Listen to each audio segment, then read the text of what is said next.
আপনি জানেন যে আমাদের মাননীয় ডিআই স্যারের নির্দেশে আমাদের এসপি স্যারের অনুমতি ক্রমে আমাদের এই গজারিয়া থানা এলাকায় আমরা অভিযান পরিচালনা করছি। তারই অংশ হিসেবে আজকে বিকাল 5টার দিকে আমরা ক্যাম্প থেকে গজারিয়া পুলিশ ক্যাম্প নতুন যেটা স্থাপন হয়েছে এখান থেকে আমার নেতৃত্বে 19 জন সদস্য নিয়ে আমরা গজারিয়া থানাধীন গুয়াগাছিয়া এলাকায় আমরা অভিযান পরিচালনা করি।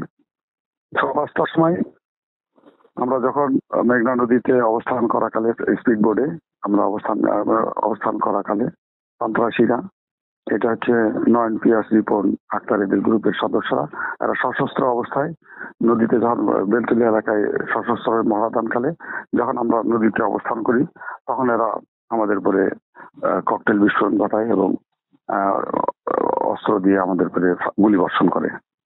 আর আমার নেতৃত্বে আমার অফিসার ফোর্স তাৎক্ষণিক আমার নির্দেশে আত্মরক্ষার্থে গুলি বর্ষণ করে, তাদের উপরে পাল্টা হামলা করে। এতে আমি আমার ব্যক্তিগত অস্ত্র থেকে 5 রাউন্ড গুলি বর্ষণ করি এবং আমার অন্যান্য ফোর্সরা চায়না রাইফেল থেকে 13 রাউন্ড আর শটগান থেকে 6 রাউন্ড গুলি বর্ষণ করে। এর ফলে সন্ত্রাসীরা একটু পিছিয়ে গেলে আমাদের যেহেতু স্পিড বোটটা অতটা শক্তিশালী ছিল না, ধীরগতি সম্পন্ন, আর ওদের হাই স্পিডি ট্রলার থাকার কারণে আমরা নিরাপদ দূরত্বে আমরা ফিরে আসি এবং আমরা এখন পূর্ণ উদ্যমে আমরা এলাকায় টহল অভিযান আমরা অব্যাহত রেখেছি। এখন আমাদের এখানে আইন শৃঙ্খলা পরিস্থিতি স্বাভাবিক আছে। ওদের হাই স্পিডি ট্রলার 4টি ছিল এবং এইরকম ট্রলার হাই স্পিডি ট্রলার আর এখানে আর অন্য কোথাও দেখিনি। এরা একমাত্র এই নয়ন পিয়াস রিপন আক্তার গ্রুপ এই হাই স্পিডি ট্রলারটা ইউজ করে। মূলত হচ্ছে যে police camp Guagachhia police camp স্থাপন হওয়ার পর থেকে এদের যে বহলের যে দূরত্ব ছিল, এরা বালুমল থেকে দৈনিক যে 50 লক্ষ 60 লক্ষ টাকা এদের চাঁদাবাজি এবং বালু উত্তোলন করে যে টাকাটা ইনকাম করতো, এই পুলিশ ক্যাম্প স্থাপনের পর থেকে এটা সম্পূর্ণরূপে বন্ধ হয়ে গেছে। এই কারণে তাদের মরিয়া হয়ে গেছে যে এই ক্যাম্পটাকে সরিয়ে দেওয়ার জন্য। আর তাদের আধিপত্য গুয়াগাছিয়া গ্রামে এমন একটা বিস্তার লাভ করেছিল, যদি কাউকে তারা যদি হাত পা ভেঙে ফেলে, তাদের কথা যদি না শুনে তাহলে তারা থানায় যাওয়ার সাহস পেত না, মামলা করা বা অভিযোগ করা বা সাহস পেত না, এবং না হলে প্রয়োজন হলে তারা এলাকা থেকে চলে যেত। এখন ইনশাল্লাহ আইন শৃঙ্খলা পরিস্থিতি স্বাভাবিক আছে এবং মানুষজন কথা বলতে পারতেছে। তারা ড্রোন ব্যবহার করেন আমাদের ওই এলাকায়, মতলব এলাকায়।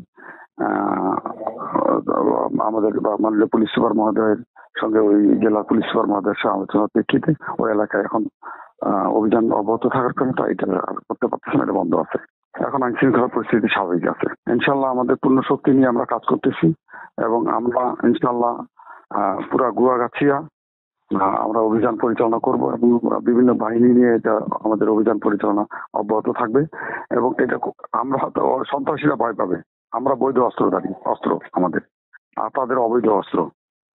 তারা সশস্ত্র শক্তিশালী হোক না কেন, অবৈধ সন্ত্রাসীরা পুলিশের কাছে সবসময় ভয় পাবে।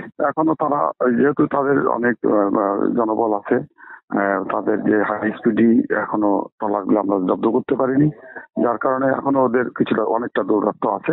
তারপরেও এলাকা যারা নিরীহ লোকজন, যারা দীর্ঘদিন 10 বছর এলাকায় আসতে পারেনি, তারা এখন এলাকায় অবস্থান করছে এবং নির্বিঘ্নে নিরাপদে সকলে অবস্থান করছে এবং এইটাই আমাদের দায়িত্ব, যাতে এলাকার আইন শৃঙ্খলা।